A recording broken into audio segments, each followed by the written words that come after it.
will be an example of the perfectly low gear.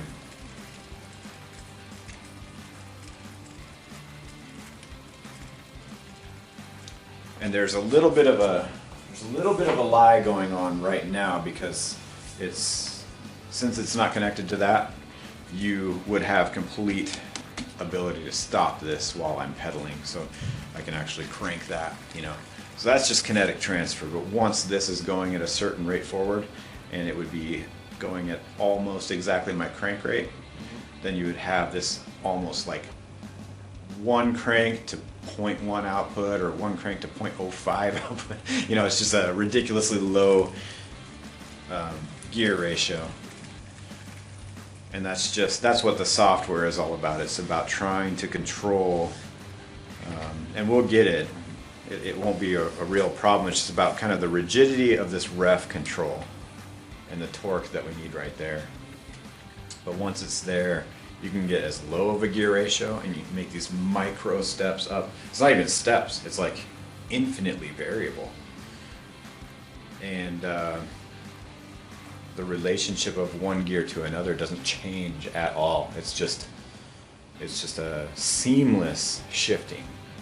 And at the same time, you're not trying to take these cones and press a belt into the right position, and you're not limited so much as far as what the gear ratios are on the low end to the high end. So it's going to be really beautiful. I'm super excited. So yeah, let's crank that just a little more.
So this would be an example of like the super low gear. And here we are bouncing from the ceiling, but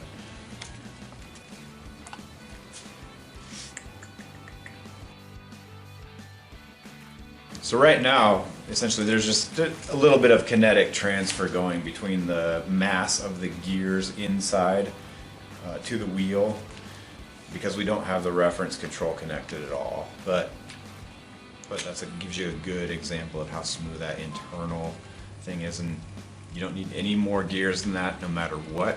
Doesn't matter what vehicle you're putting on.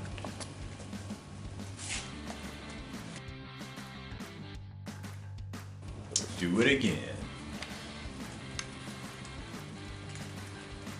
Looking at that side of it when you pedal it, that's my favorite part. Watching the gears on the inside. Show that as we grab that reference control, you can see that it's extremely high gear, and you won't see those gears on the inside moving at all. Well, they'll be rotating, but they won't be advancing around the axle, and that's because I'm pushing at about a 1:8 ratio, I think, right now.